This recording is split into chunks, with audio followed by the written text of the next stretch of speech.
Good morning. Hello, everyone. Welcome. It's such a pleasure to have you with us today.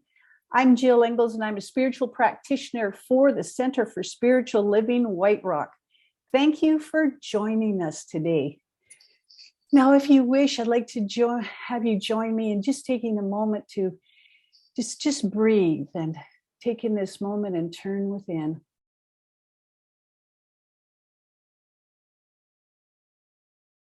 Turn within to the beautiful love that is ever present right here, right now. It is the very creator that created each and every one of us. It is the living entity that is us, expressing through each and every one of us. What a beautiful moment this is to share together, to be together in community, guided by the boundless love that is ever present. So I welcome each and every one today through the screens out into the community, to all people. Welcome, welcome, welcome. So I release these words in deep gratitude to that aspect of the law that knows. And I say thank you, and I let it be, and so it is. So today we have Theta Phoenix as our musician. Theta is a sacred sound channel, intuitive singer, songwriter, and recording artist whose angelic voice, intuitive shamanic music, and soul-inspiring lyrics touch people. She leads sound healing events using her powerful voice along with crystal singing. It's so beautiful to have you back again, Theta. Thank you. Welcome, Theta. Hello, thank you so much. It's wonderful to be here as always. I'm just going to start off with just a momentary channeling of beauty to get in our hearts.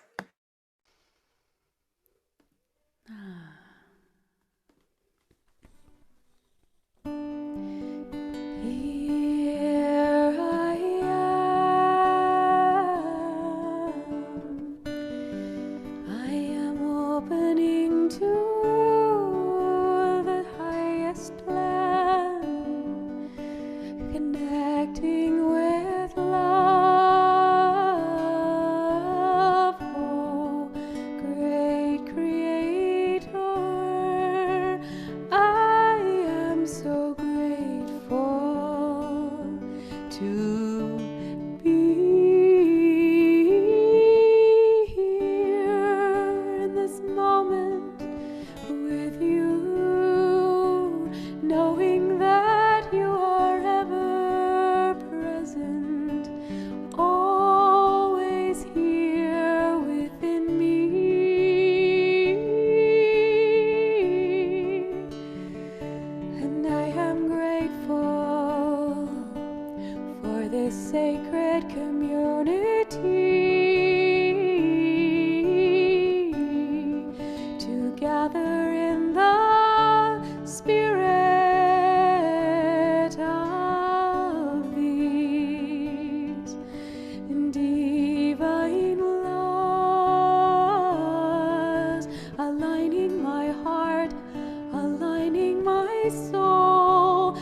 Oh, thank you, Theta. Absolutely beautiful as always. Thank you so much. Maybe you'd like to share with us kind of what's going on with you these days. Oh, anything specific? Yes, maybe you want to just share your information, like in the chat, where we can contact you, where you may be playing. Sure, yes. I have a monthly event at Wisteria Acres in Fort Langley for those of us in that area. That'll be later in July 19th, I think, or 24th, actually. And yeah, so you can catch my events live. And I have a free gift as well if you're interested in some music. I'm a recording artist, so you can find me online as well. And I have a beautiful meditation music gift that I'm going to put in the chat that you can download if you're interested. And that's also a way that you can keep in touch with some of my events and offerings that are going on because I send out an email once in a while. So I'll just put that in the chat. If anyone's interested, you can connect with me there. And yeah, thank you so much. Thank you, Theta. I appreciate that. Thank you so much. Thank you. As we begin our gathering today, as settlers on this land, we are honored to live and operate on the traditional, ancestral, and unceded territory of the Coast Salish peoples. We thank the First Peoples who continue to live on these lands and care for them, along with the waters and all that is above and below. CSL White Rock is an inclusive spiritual community and learning center. We teach spiritual principles and offer tools in all areas of life regularly and consistently. Using these spiritual tools is a beautiful guide in our life. Our life flourishes and flows out of ease and grace when we practice these. So let's walk together on this spiritual path and walk each other home, and all the while transforming our lives and the lives of others. Thank you for being with us here today. We are one and the same. How lovely and how true. Well, today it's always a pleasure to have the wonderful Reverend Karin speak for us. Reverend Karin Wilson has been in ministry since 2008, and she's guided spiritual seekers throughout BC and Alberta, helping them to deepen their connection to Source through the application of spiritual principles. Now she serves the greater CSL community through its interim ministry program. In addition, she is a member of its Global Themes team, currently serving as co-chair for 2023, as well as the CSL Events Committee, planning for annual and general gatherings through 2022 and 2023. Reverend Karin was instrumental in moving CSL White Rock to a vision-led community, a very rich, nourishing experience. Thank you, Reverend Karin. It is a joy to know Reverend Karin and experience her enthusiasm and love for this beautiful teaching and all that it brings. With an open heart, please welcome Reverend Karin Wilson. Thank you, Jill, for that beautiful introduction. And I'm just so glad to be here with you and so grateful to meet Theta. Wow, such beautiful music. Reminds me of I think it's Satnam Kaur, who's an amazing performer, and you sound so much like her. You've got the similar energy. So I applaud your energy and delighted that you were willing to bring it into this community. So how beautiful is that? So we're, we, all of us, those of us who subscribe to the global themes, and obviously I'm a big proponent of it, you've been on a bit of a body journey for the last month, as far as I know. And it's been complex, I'm sure, because bodies are complex. And I wanted to give you just a little bit of a review because some of you may have seen some of it, but you may not have seen all of it. So let's just have a little look at what it is that you kind of went through. So in week 1, you basically started to take a look at falling in love with your body as a temple of spirit. really starting to think that we are, our body is our temple. And I remember long ago when I really started to think about that, and I was having some body issues at the time. And I thought, wow, am I really treating my body like a sacred temple? Is that what I'm doing with it? Yeah, I hadn't really thought about it that way. And as I started to literally embody that concept, my relationship with my physical being started to change. So that obviously leads into the next one, which was week 2, sort of loving whatever body it is that you happen to have. To like it, to love it. Bodies come in so many different iterations, so much diversity within our bodies in so many ways, from what it can do physically to what it looks like from a skin tone, our age, whether we're 1 year old or we're 99, what does that do? What does the body mean to us? And so falling in love with our body is a huge part of our human experience. And then, of course, there's the relationship between the mind and the body. And that is a tricky one, often for many of us. And for those of us who have gone through any kind of trauma, trauma has a way of its own conversation with the body. So that's some of what we talked about last week. And we're just encouraging any of you who may still be working with some of those things to just take a breathe out, just really allow that extended out breath. And this is one of those somatic practices where you extend your out breath to be twice as long as your in breath. And doing that helps you release and ground into the earth and back into your body. It allows those toxins to move out. So let's just do that together in support of that idea. So let's just breathe in and just breathe out.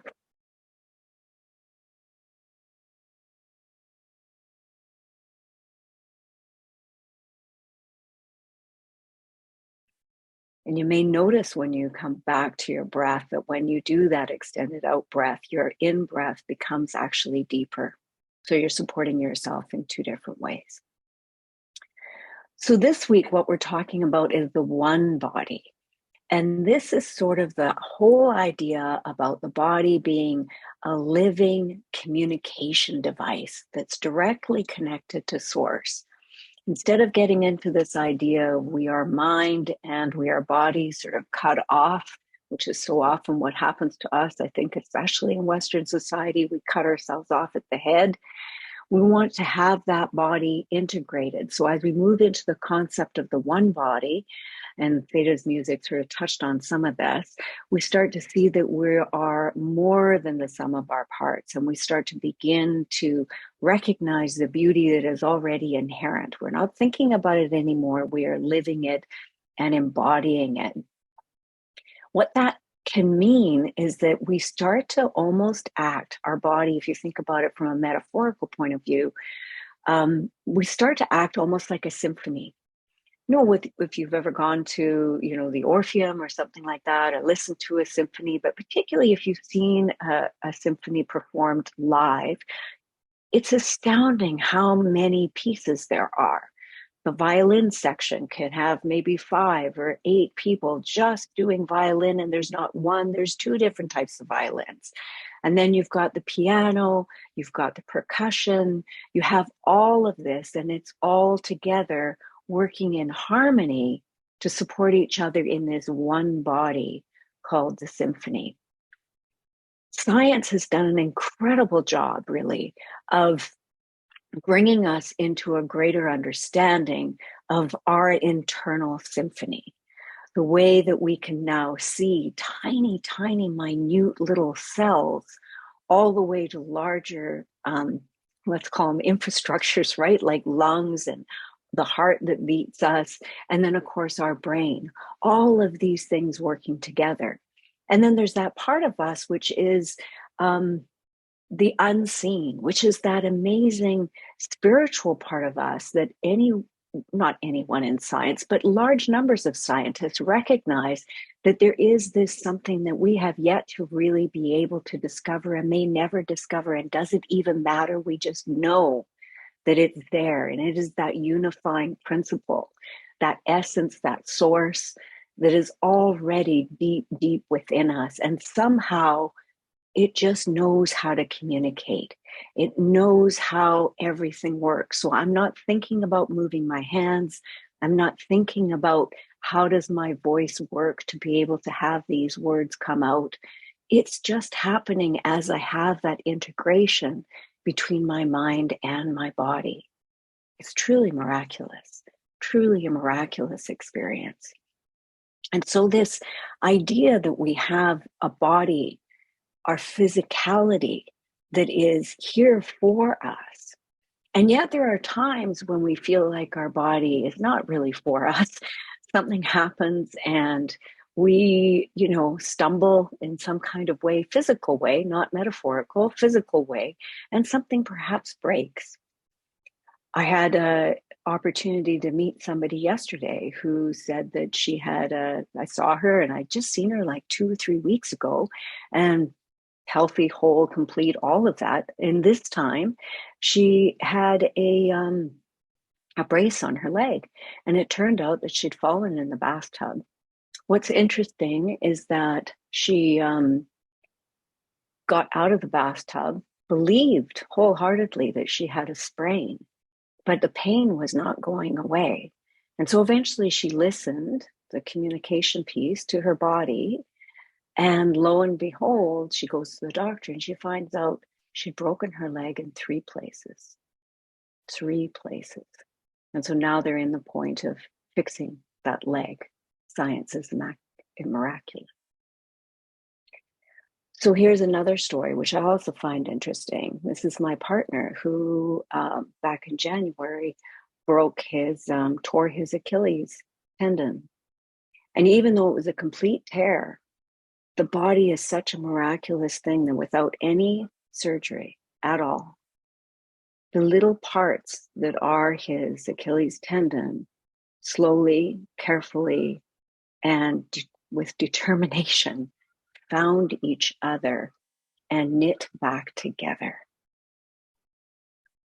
I don't know that any science can tell you how this happened, but somehow those 2 pieces know that they belong together, and the body just miraculously takes care of it if you give it time and nourishment and energy. This is truly miraculous. And so to be able to take the time to recognize that our body really is already whole. It's already, at any point in our experience, at any point in our expression, we're constantly evolving, constantly changing, and yet we have everything we need right in front of us, provided we are listening, to begin to provide and support the body that we have. Ernest Holmes was amazing because he saw everything as aspects of spirit. Absolutely everything. And one of the things that I noticed about that is that meant that there was no separation. So science, medicine, all those other things, they're not separate from any of this. All of those things, science, medicine, are part of. And so they too are divinely guiding our future experience. People are living longer than they've ever lived before. There are still tragic things that happen in the world, and yet we are finding ways to improve our lives and expand our lives and support each other. And this is the way it works no matter what body we are talking about. So I want to shift a little bit away from just the physical body into that idea that we are living in a bigger body than just our physical body. When we only think about ourselves and our own individual body, we can get a little bit ego focused. And us humans, we like to think that we're separate, and we like to think of ourselves as cut off at the head.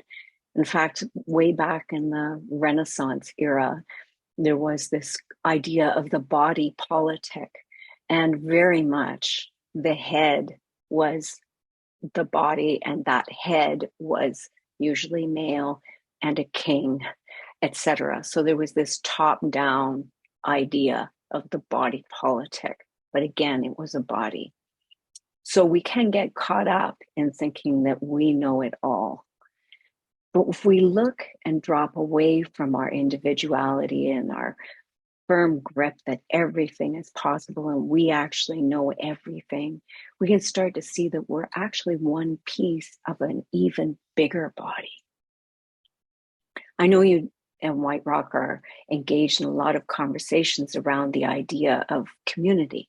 And what is community? And what does community look like? What does this spiritual community look like? What does the community of White Rock look like? What does the nation of Canada and that community look like at a global level? And here's where it gets really interesting as we start to recognize and see when we pull our lens back that we are that spiritual broadcasting station, that collectively there is this expression of a community that is already being expressed, and we can sense it before we even can necessarily articulate it. There is a ecosystem in a way that is already either in balance or asking to be changed or moving through some kind of experience. But each part, like that symphony with all those violins and percussion instrument, the conductor, we're talking about a head here, but let's just say the conductor is our mind, is sort of saying, oh, wait a second, the horns over there, they're a little bit off. Can you kind of, regroup a little bit so that you're more in harmony with what our objective is here? And it gets, we pay attention. We pay attention to what those little pieces are that are happening. So if we pull back our lens even further, we can start to talk about other ecosystems. And it's a very popular term that's used now. In fact, Microsoft, for example, talks about ecosystems a lot. The software industry is that ecosystem because there's so many different pieces and so many different parts that go into creating that whole computer environment that we now live in. And of course, there's the natural ecosystem, the environment itself, our Earth, our planet, and all of the pieces that are connected to that. So we've got this dialogue that's happening, whether it's at the environmental level or whether it's at our individual level. We are working all the time to try and create that beautiful balance, not so much maybe to create it, but to recognize the balance that is already inherent within it as it continues to evolve. That's the fascinating part, because the evolutionary part never goes away. It never goes away. I don't believe that evolution began, 2,000 years ago, and right now in this moment, there's just no evolution happening. Like that was something that just happened and now it doesn't happen anymore. Of course it's still happening. If it's a principle, it must still be happening. We may not be able to see all the minute details, and yet when we look closely, of course we can tell it's always happening. It's always happening. At the individual level, when we engage in that internal dialogue with our bodies, we're kind of doing the body building for the mind. We're starting to figure out, where am I going wrong? Where have I gone off kilter? And how can I bring myself back into that state of wholeness? How do I move myself back into that state of wholeness? Not that long ago, I had an experience where I realized I had frozen shoulder. And literally, I think my thinking had just gotten so frozen and so fixated on one thing during the pandemic that I blotted out everything else, including any conscious realization of my body and what it was or mostly wasn't doing, which was moving. And lo and behold, I ended up with frozen shoulder.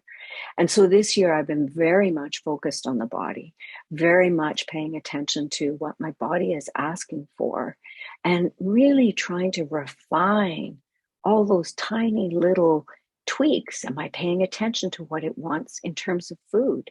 Am I paying attention to what it wants in terms of water? Am I paying attention to what it wants in terms of movement? Am I paying attention to what it wants in terms of sleep? Am I paying attention? Breathe in, breathe out. And when the body feels like it's getting the attention that's asking for, it's so happy, so happy. So I was on a really good track for a while, paying really good attention. And I woke up one morning, I was like, oh my goodness, I'm back. I'm back. This is incredible. And then I got so excited. What did I do? I regressed. I went back to my old habits, and lo and behold, ended up kind of back in the same place. I think it took 3 weeks. So now I've got to listen again, right? But this time it won't be so difficult because I proved to myself what it was that I needed to do to listen to my body more deeply. And it was very gentle. It was persistent and consistent, and it required those things. But what I saw was the wholeness of my body that wanted to be expressed. I was giving it permission to be expressed simply by listening. So my whole body, the one body, was unified until I forgot, right? And then we go back and we begin again. We go back and we begin again. We are constantly evolving, as I say. So sometimes you have other things that are happening when you don't pay attention. Maybe you have a headache, and the headache, as you think back on it, is actually because you didn't want to go to an event. Sometimes that can happen. It's like, I've got a headache, I can't go to the event. But actually, when you really think about it, you realize 3 days prior, you knew you didn't want to go to this event. And then lo and behold, you have a headache, and now you've got the excuse. But your body was already giving you that signal. You ignored your intuitive sense. You ignored your intuition, and your body listened to your intuition and said, yeah, you're not going. So it's so fascinating the way it works. This divine mind is always working with us and always supporting us. And it's up to us to sort of listen and take that in. It's a huge part. So I want to go back to the rainforest, to the ecosystem, to the idea about the environment, because sometimes a lot of that is hidden. And I think there are some really good clues in there for why that we're no different than the rest of the universe. So one of the things that I've learned is that our bodies also have an internal toxic checkpoint reset. And that tells me that it knows that there's toxicity in the world, and it knows how to get rid of that. And the two bodily pieces, the two organs that we have as humans that know how to do that are our liver, one, and our lungs. Our lungs filter the air for us, and our liver gets rid of toxins. And I used to think the liver just got rid of the junk that we took in. But in fact, even if we are absolutely healthy and only ever ingest anything that is good for us, there's not a single human body in the world that doesn't have a liver. We are born with that liver. So that means that we are already physically supported in our whole beingness to continue to be whole, to accept that, yes, there are toxins in the world, and we know how to move it out. And so does the natural world, exactly the same thing. If you go into the ocean, and that's such a mystery for so many people because we don't scuba dive, we've never actually gone into the ocean. If we go into the ocean, it too has all kinds of filtering and supportive systems in it to keep the ocean itself healthy. Things like, for instance, the humble little sea cucumber. Apparently, the sea cucumber is super important, spends most of its time in the sediment, and it chews up and cleans out. And one sea cucumber can clean out as much as 100 kilograms or 100 pounds, 45 kilograms of stuff in the course of a year. Just one little sea cucumber. And the soil or the sediment is cleaner as a result. And there are other animals like manta rays, apparently. They have cleaning stations that they go to, and that's what they're called in biology, cleaning stations. And they go to these stations, and there's all kinds of other support structures there in terms of other living ocean life that's there to take care of the manta ray. Clean out the inside of its mouth, clean out its gills, take off barnacles, remove this, make sure it has that. All in support. And there's a sunfish that goes up onto the onto the sand, beaches itself essentially for a period of time. An albatross comes down and works with it to clean off whatever parasites are there and make sure that it stays alive. So no matter how we have this, whether it's going to our community and helping our community, our practitioners support us in cleaning off whatever toxic ideas we have, that's one way that we do it as human beings. We do it through medicine. We do all these things. And the idea that I really want you to know and to hear is that we are already whole. And when we know that we are whole, when we know that we are connected to this one body, what happens then is that our intuitive sense guides us to the next best right action. It guides us to know that, chopping down all of the trees in the Amazon rainforest probably isn't going to help with the bigger picture. It guides us to take care of our ocean and remove our plastics. It guides us to support our bodies in healthy and whole ways. It guides all kinds of things that we can be this healthy and whole creation that we have already born here to be. We have so much to offer and so much that is joyous within us. Already we have this. So I'm going to close with just saying a little quote from Mark Nepo, who wrote this amazing book called 7,000 Ways to Listen, because that's really what we're asking, is to listen to ourselves and listen to our bodies. And he says, how do we begin then to inhabit our destiny of being here? I believe it starts with reverence and listening, with honoring every bit of life we encounter. And so with that, I invite you to just be with me for a moment and just breathe in. Recognize how that feeling of that in-breath fills and animates all parts of your body, the cells, every part of who you are. And just recognize and know that there is just this one mind, this one body, this one expression. And I choose to call it Source. I recognize and know that it is operating in and through absolutely everything, and operating in and through me and all those around me, right here and right now. And so today I celebrate this beautiful, amazing physical body that I am in, knowing that it is exactly in the right place at the right time. That precisely all the parts that need to be awake and alive are exactly that. That I am moving in divine harmony with my body. That my body is a divine outpicture and expression of spirit itself.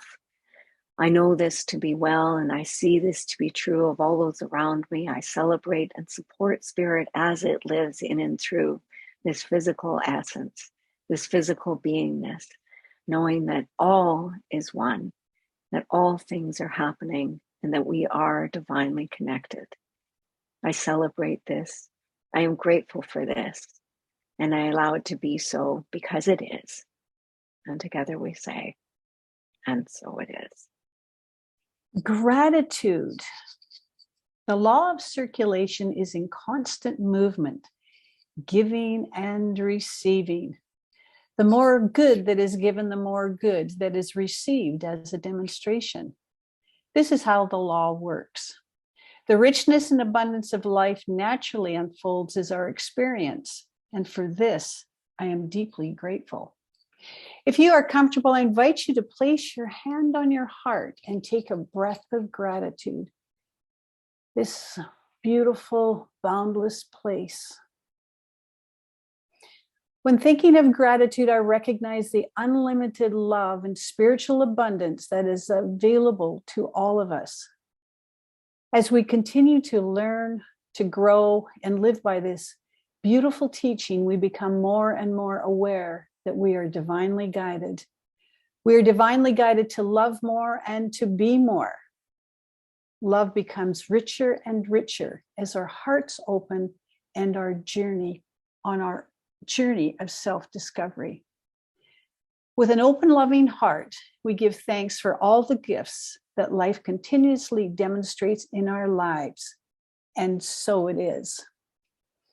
If you wish, please join me in demonstrating gratitude by making a donation to CSL White Rock. If you choose to give regularly, please join our committed giving program. All of this information can be found in the chat. I am very grateful for each and all of you being together with us today.